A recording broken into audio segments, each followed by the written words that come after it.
ನಮಸ್ಕಾರ ಸ್ನೇಹಿತರೆ, ಮತ್ತೆ ರಾಜ್ಯದ ಮುಖ್ಯವಾದ ಸುದ್ದಿಗಳನ್ನು ಡೀಟೇಲ್ ಆಗಿ ನೋಡೋಣ. ಅಮೆರಿಕ ದೇಶದ 47ನೇ ಅಧ್ಯಕ್ಷರಾಗಿ ಟ್ರಂಪ್ ಅವರ ಪ್ರಮಾಣ ವಚನ ಆಡಳಿತದ ಮೊದಲ ದಿನವೇ ದಾಖಲೆ ಬರೆದಿದ್ದಾರೆ. ಇದೇ ನಡುವೆ ಭಾರತ ದೇಶದಿಂದ ಡೊನಾಲ್ಡ್ ಟ್ರಂಪ್ ಅವರಿಗೆ ಡೈಮಂಡ್ ಗಿಫ್ಟ್ ಕೊಡಲಾಗಿದೆ. ಅವರ ಮುಖಕ್ಕೆ ಹೋಲುವಂತಹ ಡೈಮಂಡ್ ಅನ್ನ ಸೂರತ್ ವಜ್ರದವರು ಗಿಫ್ಟ್ ಕೊಟ್ಟಿದ್ದಾರೆ. ಎಲ್ಲ ಸುದ್ದಿಗಳನ್ನ ನೋಡೋಣ ಸ್ನೇಹಿತರೆ.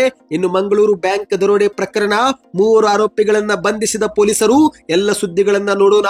ಮತ್ತೊಂದೆಡೆಯಲ್ಲಿ ಕಾಂತಾರ 2 ಚಿತ್ರತಂಡಕ್ಕೆ ಬಿಗ್ ಶಾಕ್ ಸಿಕ್ಕಿದೆ. ಚಿತ್ರೀಕರಣ ಸ್ಥಗಿತಕ್ಕೆ ಸಚಿವ ಈಶ್ವರ ಖಂಡ್ರೆ ಅವರ ಆದೇಶ. ಇದೇ ನಡುವೆ ಕಾಂತಾರ ಸಿನಿಮಾ ತಂಡಕ್ಕೂ ಕೂಡ 50,000 ರೂಪಾಯಿ ದಂಡ ವಿಧಿಸಲಾಗಿದೆ. ಯಾಕೆ, ಏನಾಯ್ತು ಎಂಬುದನ್ನು ಕೂಡ ನೋಡೋಣ ಸ್ನೇಹಿತರೆ. ಇನ್ನು ಮತ್ತೊಂದೆಡೆಯಲ್ಲಿ ರಾಜ್ಯದಲ್ಲಿ ಮಿತಿ ಮೀರಿದ ಮೈಕ್ರೋ ಫೈನಾನ್ಸ್ ಕಿರುಕುಳದ ಹಾವಳಿ, ಮತ್ತೊಂದು ಬಲಿ, ಸಿಬ್ಬಂದಿ ಗಲಾಟೆಗೆ ಬೆಸತ್ತು ಪ್ರಾಣ ಬಿಟ್ಟ ಮಹಿಳೆ. ಇದೇ ನಡುವೆ ಎಚ್ಚೆತ್ತುಕೊಂಡ ಸರ್ಕಾರ, ಮುಖ್ಯಮಂತ್ರಿ ಸಿದ್ದರಾಮಯ್ಯನವರ ಖಡಕ್ ಎಚ್ಚರಿಕೆ. ನೀವು ಕೂಡ ಸಾಲ ಮಾಡಿದ್ರೆ ಈ ಒಂದು ವಿಡಿಯೋನ ಸ್ವಲ್ಪನೂ ಸ್ಕಿಪ್ ಮಾಡಬೇಡಿ. ಇನ್ನು ಮತ್ತೊಂದೆಡೆಯಲ್ಲಿ ಗೃಹಲಕ್ಷ್ಮಿ ಯೋಜನೆಯ ಕಂತು ಜಮಾ ಆಗದೇ ಇರುವುದಕ್ಕೆ ರಾಜ್ಯಾದ್ಯಂತ ಮಹಿಳೆಯರ ಆಕ್ರೋಶ. ಗೃಹಲಕ್ಷ್ಮಿ ಯೋಜನೆಗೆ ತಾಂತ್ರಿಕ ಸಮಸ್ಯೆ ಎದುರಾಗಿದೆ ಎಂದು ಮಾಧ್ಯಮಗಳ ಮುಂದೆ ಪುಷ್ಪಾ ಅಮರನಾಥ್ ಅವರ ಹೇಳಿಕೆ. ಹಣ ಯಾವಾಗ ಜಮಾವಾಗುತ್ತೆ ಎಂಬ ಕುರಿತಂತೆಯೂ ಕೂಡ ಮಾಹಿತಿ ಕೊಟ್ಟಿದ್ದಾರೆ. ಎಲ್ಲ ಸುದ್ದಿಗಳನ್ನು ಡೀಟೇಲ್ ಆಗಿ ನೋಡೋಣ. ಅದಕ್ಕಿಂತ ಮೊದಲು ಸ್ನೇಹಿತರೆ, ನೀವು ನಮ್ಮ ಚಾನಲ್ಗೆ ಮೊದಲು ಬಾರಿ ಭೇಟಿ ಕೊಡ್ತಾ ಇದ್ರೆ ದಯವಿಟ್ಟು ಸಬ್ಸ್ಕ್ರೈಬ್ ಆಗಿ, ಪಕ್ಕದಲ್ಲಿ ಗಂಟೆ ಕಾಣಿಸುತ್ತೆ, ಅದನ್ನು ಕೂಡ ಒತ್ತಿದ್ರೆ ಸಾಕು. ದಿನದ ಮುಖ್ಯವಾದ ಮಾಹಿತಿಗಳು ನಿಮಗೆ ಸಿಗುತ್ತವೆ. ಈ ಒಂದು ಮಾಹಿತಿಗೆ ನೀವು ಲೈಕ್ ಮಾಡಿ ಸ್ನೇಹಿತರೆ, ಮತ್ತು ವಿಡಿಯೋನ ಪೂರ್ತಿಯಾಗಿ ನೋಡಿ.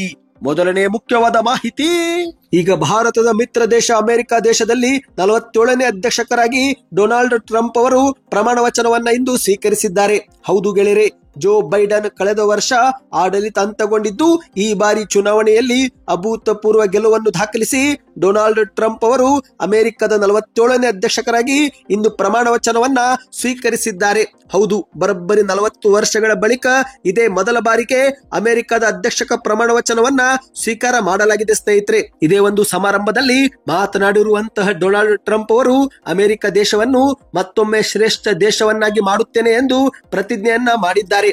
ಈ ಕ್ಷಣದಿಂದ ಅಮೆರಿಕದ ಅವನತಿ ಮುಗಿದಿದೆ ಎಂದು ಟ್ರಂಪ್ ಅವರು ಹೇಳಿಕೆಯನ್ನ ಕೊಟ್ಟಿದ್ದಾರೆ. ಇನ್ನು ಇದೇ ಒಂದು ಕಾರ್ಯಕ್ರಮದಲ್ಲಿ ವಿವಿಧ ದೇಶಗಳ ಪ್ರತಿನಿಧಿಗಳು ಸೇರಿದಂತೆ ಹಲವಾರು ಗಣ್ಯರು ಕೂಡ ಭಾಗವಹಿಸಿದ್ದಾರೆ. ಭಾರತದಿಂದ ವಿದೇಶಾಂಗ ಸಚಿವರಾಗಿರುವ ಎಸ್ ಜೈಶಂಕರ್ ಮತ್ತು ಇತರೆ ಪ್ರಮುಖ ವ್ಯಕ್ತಿಗಳು ಕೂಡ ಭಾಗವಹಿಸಿದ್ದಾರೆ ಎಂದು ಹೇಳಲಾಗುತ್ತಿದೆ. ಇನ್ನು ಇದೇ ಒಂದು ಅಧ್ಯಕ್ಷರಾಗಿ ಪ್ರಮಾಣ ವಚನ ಸ್ವೀಕರಿಸಿ ಮಾತನಾಡಿರುವ ಡೊನಾಲ್ಡ್ ಟ್ರಂಪ್ ಅವರು, ಈ ಕ್ಷಣದಿಂದ ಅಮೆರಿಕದ ಅವನತಿ ಮುಗಿದಿದೆ, ಅಮೆರಿಕದ ಸುವರ್ಣ ಯುಗ ಈಗ ಪ್ರಾರಂಭವಾಗಿದೆ. ನಾನು ಅಮೆರಿಕವನ್ನು ಜಗತ್ತಿನಲ್ಲೇ ಮೊದಲ ಸ್ಥಾನದಲ್ಲಿಡುವಂತೆ ಮಾಡುತ್ತೇನೆ.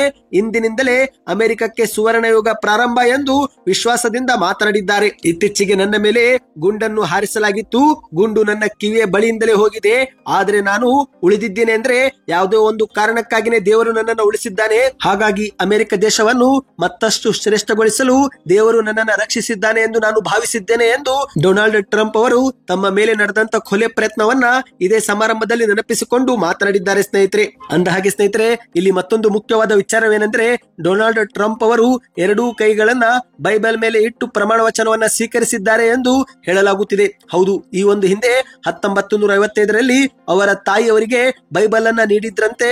ಅದೇ ಬೈಬಲ್ ಮೇಲೆ ಕೈ ಇಟ್ಟು ಟ್ರಂಪ್ ಅವರು ಪ್ರಮಾಣ ವಚನವನ್ನ ಸ್ವೀಕರಿಸಿದ್ದಾರೆ ಎಂದು ಹೇಳಲಾಗುತ್ತಿದೆ. ಅಂದ ಹಾಗೆ ಅಮೆರಿಕದ ಅಧ್ಯಕ್ಷರಾಗಿ ಪ್ರಮಾಣ ವಚನ ಸ್ವೀಕರಿಸುವಾಗ ಹಲವಾರು ಉಡುಗೊರೆಗಳು ಕೂಡ ಬಂದಿದ್ದಾವೆ. ಅದರಲ್ಲಿ ಭಾರತ ದೇಶದಿಂದ ಸೂರತ್ ಆಭರಣದ ವ್ಯಾಪಾರಿಗಳು ಈ ಬಾರಿ ಡೊನಾಲ್ಡ್ ಟ್ರಂಪ್ ಅವರಿಗೆ ಒಂದು ವಿಭಿನ್ನವಾದ ಉಡುಗೊರೆಯನ್ನ ಕೊಟ್ಟಿದ್ದಾರೆ. ಹೌದು, ನೀವು ಸ್ಕ್ರೀನ್ ಮೇಲೆ ನೋಡ್ತಿರಬಹುದು ಸ್ನೇಹಿತರೆ, ಇದೊಂದು ವಜ್ರದ ಉಡುಗೊರೆ ಆಗಿದೆ.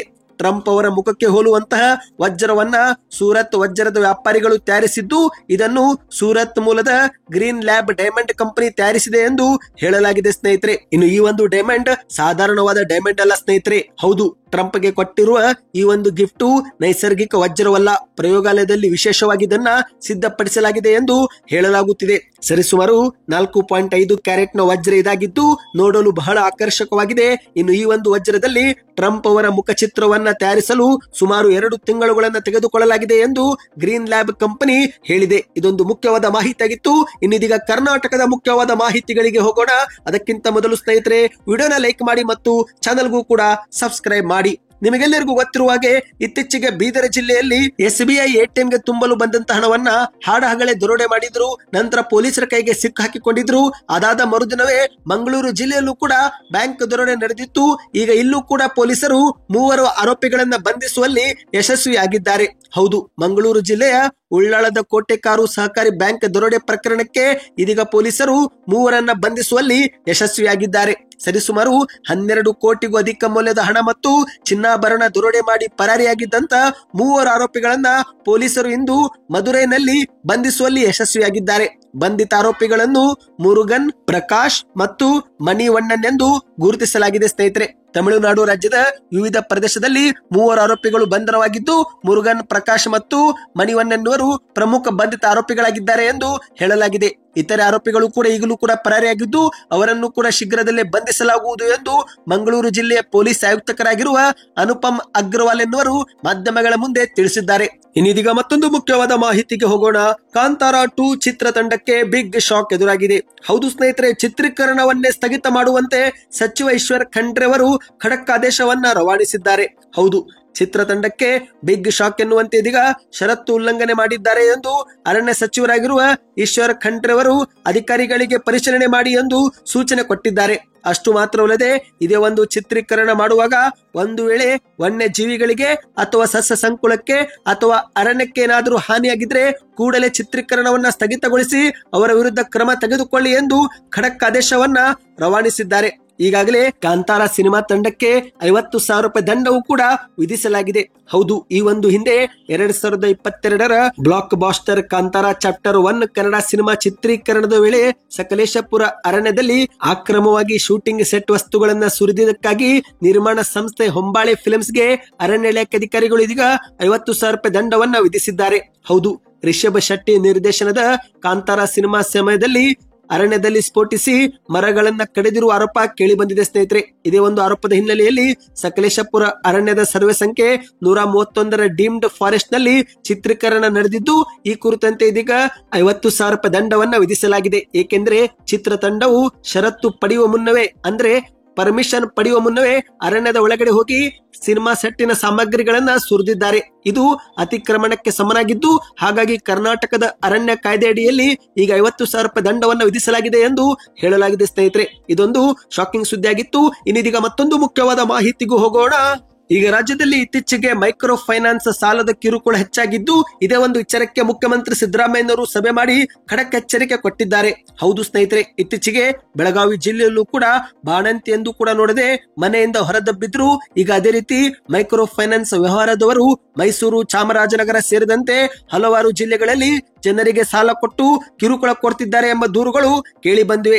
ಈ ರೀತಿ ಏನಾದರೂ ಕಿರುಕುಳ ಕೊಡುತ್ತಿದ್ರೆ ಅವರ ವಿರುದ್ಧ ಕಾನೂನು ರೀತಿ ಕ್ರಮ ತೆಗೆದುಕೊಳ್ಳಿ ಎಂದು ಮುಖ್ಯಮಂತ್ರಿಯವರು ಖಡಕ್ ಸೂಚನೆ ಕೊಟ್ಟಿದ್ದಾರೆ.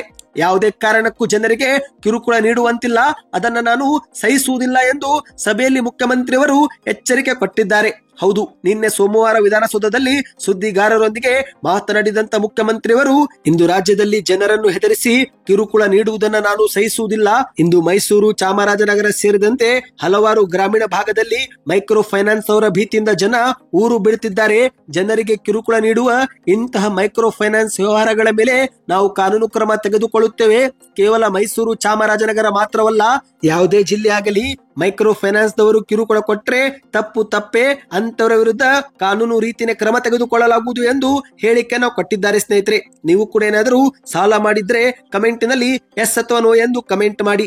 ಏಕೆಂದ್ರೆ ಇತ್ತೀಚೆಗೆ ಮೈಕ್ರೋ ಫೈನಾನ್ಸ್ ನಿಂದ ಸಾಲ ಪಡೆದವರು ಪ್ರಾಣವನ್ನೇ ಬಿಡುತ್ತಿದ್ದಾರೆ. ಹೌದು ಸ್ನೇಹಿತರೆ, ಮೈಕ್ರೋ ಫೈನಾನ್ಸ್ ಹಾವಳಿ ಹೆಚ್ಚಾಗಿದ್ದು ಬಡವರ ಜೀವವನ್ನ ಹಿಂಡಲಾಗುತ್ತಿದೆ.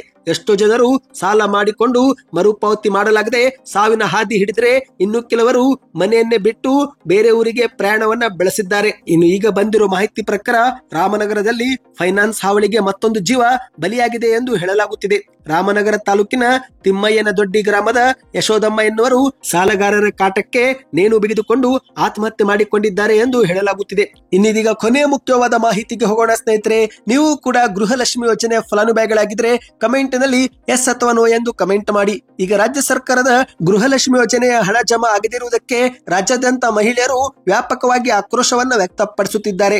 ಹೌದು, ಸುದ್ದಿಗಾರರ ಮುಂದೆ, ಮಾಧ್ಯಮಗಳ ಮುಂದೆ ಮಹಿಳೆಯರು ಗೃಹಲಕ್ಷ್ಮಿ ಯೋಜನೆ ಹಳ್ಳ ಹಿಡಿದಿದೆ ಎಂದು ಆಕ್ರೋಶವನ್ನ ವ್ಯಕ್ತಪಡಿಸುತ್ತಿದ್ದಾರೆ. ಕಳೆದ 3-4 ತಿಂಗಳಿನಿಂದ ಹಣವೇ ಜಮವಾಗುತ್ತಿಲ್ಲ ಎಂದು ಕಿಡಿಕಾರಿದ್ದಾರೆ. ಹೌದು, ಇಂದು ಒಂದು ಕಡೆಯಲ್ಲಿ ಗೃಹಲಕ್ಷ್ಮಿ ಯೋಜನೆಯ ಸಚಿವರಾಗಿರುವ ಸಚಿವ ಲಕ್ಷ್ಮೀ ಹೆಬ್ಬಾಳ್ಕರ್ ಅವರು ಆಸ್ಪತ್ರೆಯಲ್ಲಿ ಚಿಕಿತ್ಸೆ ಪಡೆಯುತ್ತಿದ್ದು, ಮತ್ತೊಂದೆಡೆಯಲ್ಲಿ ಹಣ ಜಮಾ ಆಗಿದೆಯೋ ಇಲ್ಲವೋ ಎಂಬುದನ್ನು ನೋಡಲು ಪ್ರತಿದಿನ ಮಹಿಳೆಯರು ಬ್ಯಾಂಕುಗಳಿಗೆ ಭೇಟಿ ಕೊಟ್ಟು ತಮ್ಮ ಪಾಸ್ಬುಕ್ ಅನ್ನ ಪ್ರಿಂಟ್ ಮಾಡಿಕೊಂಡು ಹಣ ಜಮಾ ಆಗದೇ ಇರುವುದನ್ನು ನೋಡಿ ನಿರಾಸೆಯಿಂದ ಮನೆಗೆ ಹೋಗುತ್ತಿದ್ದಾರೆ. ಹೌದು ಸ್ನೇಹಿತರೆ, ಸಚಿವ ಲಕ್ಷ್ಮೀ ಹೆಬ್ಬಾಳ್ಕರ್ ಅವರು ಗೃಹಲಕ್ಷ್ಮಿ ಯೋಜನೆಯನ್ನ ಸಮರ್ಪಕವಾಗಿ ಎಲ್ಲರಿಗೂ ಜಮಾ ಆಗುವಂತೆ ನೋಡಿಕೊಳ್ಳುತ್ತಿದ್ರು. ಆದ್ರೆ ಈಗ ಅವರು ಕಾರೋಪಘಾತದಲ್ಲಿ ಆಸ್ಪತ್ರೆಗೆ ದಾಖಲಾಗಿ ಚಿಕಿತ್ಸೆ ಪಡೆಯುತ್ತಿದ್ದಾರೆ. ಇದೇ ನಡುವೆ ಕೊಡಗು ಜಿಲ್ಲೆಯಲ್ಲಿ ಪುಷ್ಪಾ ಅಮರನಾಥ್ ಅವರು ಮಾಧ್ಯಮಗಳ ಮುಂದೆ ಭರವಸೆಯನ್ನ ಕೊಟ್ಟಿದ್ದಾರೆ. ಹೌದು, ಗೃಹಲಕ್ಷ್ಮಿ ಯೋಜನೆ ಹಣವು ನಿಂತಿಲ್ಲ, ತಾಂತ್ರಿಕ ತೊಂದರೆಯಿಂದ ವಿಳಂಬವಾಗುತ್ತಿದೆ ಎಂದು ಕೊಡಗಿನ ಪಟ್ಟಣದ ಶಾಸಕರ ಕಚೇರಿಯಲ್ಲಿ ಸುದ್ದಿಗೋಷ್ಠಿ ಕರೆದು ಮಾತನಾಡಿದ್ದಾರೆ. ಕಾಂಗ್ರೆಸ್ ಸರ್ಕಾರ ಕೊಟ್ಟಿರುವ ಯಾವ ಗ್ಯಾರಂಟಿ ಯೋಜನೆಗಳು ಕೂಡ ನಿಲ್ಲೋಲ್ಲ ಎಂದು ಪ್ರತಿ ಮನೆಯ ಕುಟುಂಬಕ್ಕೆ ಗ್ಯಾರಂಟಿ ಯೋಜನೆಗಳಿಂದ 7,000 ರೂಪಾಯಿ ಖರ್ಚು ಸರ್ಕಾರವೇ ಭರಿಸುತ್ತಿದೆ. ಗೃಹಲಕ್ಷ್ಮಿ ಯೋಜನೆ ಹಣ ಕೆಲವು ತಾಂತ್ರಿಕ ತೊಂದರೆಯಿಂದ ಸಮಸ್ಯೆ ಆಗಿದೆ ಹೊರತು ಗೃಹಲಕ್ಷ್ಮಿ ಯೋಜನೆ ಹಣ ನಿಂತಿಲ್ಲ. ಕಳೆದ 2-3 ತಿಂಗಳ ಒಟ್ಟು 6,000 ರೂಪಾಯಿ ಹಣ ಒಟ್ಟಿಗೆ ಜಮವಾಗುತ್ತೆ ಎಂದು ವಿಶ್ವಾಸವನ್ನ ವ್ಯಕ್ತಪಡಿಸಿದ್ದಾರೆ. ಈ ಮೂಲಕ ಸ್ನೇಹಿತರೆ, ನಿಮ್ಮ ಖಾತೆಗೆ ಗೃಹಲಕ್ಷ್ಮಿ ಯೋಜನೆ ಹಣ ಜಮವಾಗುತ್ತಿಲ್ಲವೆಂದ್ರೆ ಯಾವುದೇ ಒಂದು ಚಿಂತೆ ಪಡುವ ಅವಶ್ಯಕತೆ ಇಲ್ಲ. ಏಕೆಂದ್ರೆ ಸರ್ಕಾರದ ಮಟ್ಟದಲ್ಲೇ ತಾಂತ್ರಿಕ ಸಮಸ್ಯೆ ಎದುರಾಗಿದೆ ಎಂದು ಪುಷ್ಪಾ ಅಮರನಾಥ್ ಅವರು ತಿಳಿಸಿದ್ದಾರೆ. ಇವತ್ತಿಗೆ ಇಷ್ಟ ಇತ್ತು. ಈ ಎಲ್ಲ ಮುಖ್ಯವಾದ ಮಾಹಿತಿಗಳು ನಿಮಗೆ ಇಷ್ಟವಾಗಿದ್ರೆ ಸೂಪರ್ ನ್ಯೂಸ್ ಎಂದು ಕಮೆಂಟ್ ಮಾಡ್ತಾ, ನಿಮ್ಮ ಊರು ಯಾವುದು ಕಮೆಂಟ್ ಮಾಡಿ ಸ್ನೇಹಿತರೆ. ವಿಡಿಯೋಗೆ ಲೈಕ್ ಮಾಡಿ ಮತ್ತು ಹೆಚ್ಚಿನ ಮಾಹಿತಿ ಪಡೆಯಲು ನೀವು ನಮ್ಮ ಚಾನಲ್ಗೆ ಸಬ್ಸ್ಕ್ರೈಬ್ ಕೂಡ ಮಾಡಿ.